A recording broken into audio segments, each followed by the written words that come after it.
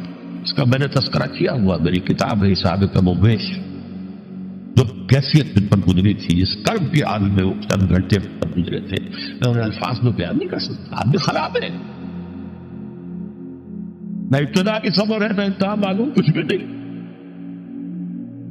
میں جب 50 برس کا ہوا اور یہ 2 مرتبہ مجھے جھٹکے لگے مسجد صبر آباد کے اندر، تو میں نے ڈاکٹر رشید چودھری صاحب سے، وہ میرے والد صاحب کی بیماری رہے تھے، میں نے ان سے کہا کہ یہ ڈینجر زون میں داخل ہو گیا.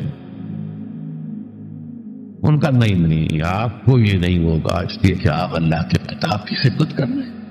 تو ان کی یہ بات پارشلی ٹروتھ نکلی کہ 70 برس کی عمر میں مجھ پر یہ 20 برس اللہ تعالیٰ نے مجھے اس میں ایک بونس دے دیا. 70 برس میں ظہور ہوا. اس کا ایکسائٹنگ کاز بنا ہے افغانستان میں جو حادثہ ہوا طالبان کے ساتھ. اتنا صدمہ مجھے تھا، ایک دم بیٹھ گیا، ایک دم بیٹھ گیا.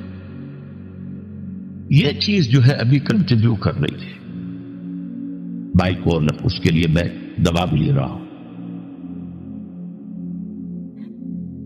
البتہ اس معاملے میں میری ایکسائٹمنٹ جو ہے زیادہ اوپر چلے جانا، یہ صرف ایک بات ہوا اللہ کے فضل و کرم سے. زیادہ جو ہے وہ کچھ بروڈنگ، بس غور کرتے رہنا، بیٹھے رہنا، لیٹے رہنا، وہ جس کا نقشہ حضور کے بارے میں کھینچا گیا ہے، یا ایھا المدثر یا ایھا المزمل، اے کمبل میں لپٹ کر لیٹنے والے اور اے لحاف میں لپٹ کر لیٹنے والے، قم فانذر قم اللیل الا قلیلا.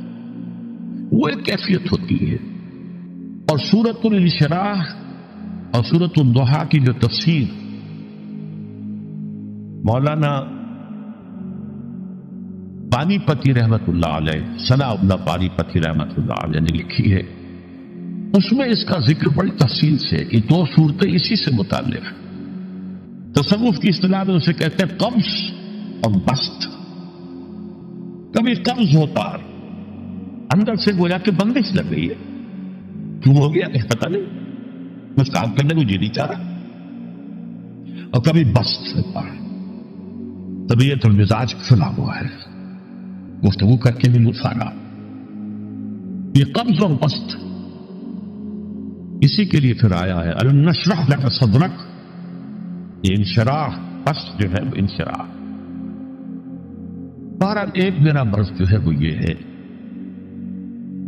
اس دوران میں بہت سے دوسرے امراض نے آ کے ڈیرے ڈالے. کئی مہینے تک ایسی سخت کھانسی رہی مجھے کہ ہر کھانسی کے باؤنڈ کے بعد مجھے تھوڑی دیر کی بے ہوشی ہو جاتی تھی. ایک مرتبہ اسی طرح کے معاملے میں غسل خانے میں گرا ہوں، سنکوپی اسے کہتے. پھر ایک دفعہ ایٹریل فبریلیشن، دل نے مجھے آج تک کچھ نہیں کہا، بیچارے نے کچھ نہیں کہا. لیکن اسی عرصے کے دوران میں یہ ڈپریشن جو بہت زیادہ شدید تھی، ایک دفعہ دل بھی گھبرا لگا اور اسے فبریلیشن کہتے ہیں، بجائے اس کے کہ یوں حرکت کرے شروع کر دیتے ہیں، فبریلیشن کہتے ہیں. اس طرح میری جو بائی پولر ذہنی اور نفسیاتی اور جذباتی کیفیت کے جینز مجھے وراثت میں ملے تھے پیدائشی طور پر، ایسے ہی میری کمر کی تکلیف کے بھی بیج جو ہیں وہ 30-35 سال پہلے پڑے تھے. مسجد خندہ سمر آباد میں میرا درس ہفتے اتوار کی صبح کو ہوتا تھا، 2 گھنٹے 2.5 گھنٹے عام طور پر، کبھی کبھی 3 گھنٹے، پھر شام کو عصر کے بعد، پھر عشاء کے بعد، پھر دوران ہفتہ ہر روز شام کو مغرب کے بعد، اور جمعے کے روز خطاب جمعہ اور اس کے علاوہ درس. اور یہ سب کے سب میں چوکڑی مار کر یا زمین پر بیٹھ کر یا کسی چوکی پر بیٹھ کر درس دیتا تھا، کمر آگے جھکی رہتی تھی. ظاہر بات ہے کہ اس کے کچھ نہ کچھ جو بھی فزیکل اثرات ہیں وہ پیدا ہونے تھے. اس زمانے میں مجھ سے مولانا جعفر شاہ پھلواری رحمۃ اللہ علیہ اور شیخ سلطان میں جماعت اسلامی کے امیر رہے تھے، دونوں نے ایک بات کہی تھی کہ انگریزی محاورہ تو یہ ہے کہ کینڈل کو دونوں سائڈز پر برن نہ کرو، don't burn your candle both the sides. لیکن آپ کا معاملہ تو یہ ہے کہ دونوں سائڈز کے علاوہ درمیان میں سے بھی جلا رہے ہیں. لیکن ظاہر بات ہے کہ ایک شوق، ایک لگن، ایک دھن، ایک کام کی بنیاد ڈالنا آسان بات نہیں ہوتی. میں لگا رہا، ریڑھ کی ہڈی میں درد ہوتا تھا کمر میں، جسے لوگ بیک پین کہتے ہیں، کوئی دوائیاں کھا لی، کوئی پین کلرز کھا لیے، لیکن یہ کہ اس سے خاص طور پر جو کمر کا نچلا حصہ ہے، اس کے جو گہرے ہیں اور ان کے مابین جو انٹرورٹیبرل ڈسک ہوتی ہے، اسپیس ہوتی ہے، وہ نیرو ہوئی اور ڈسک جو ہے ڈیجنریٹ ہونا شروع ہوئی.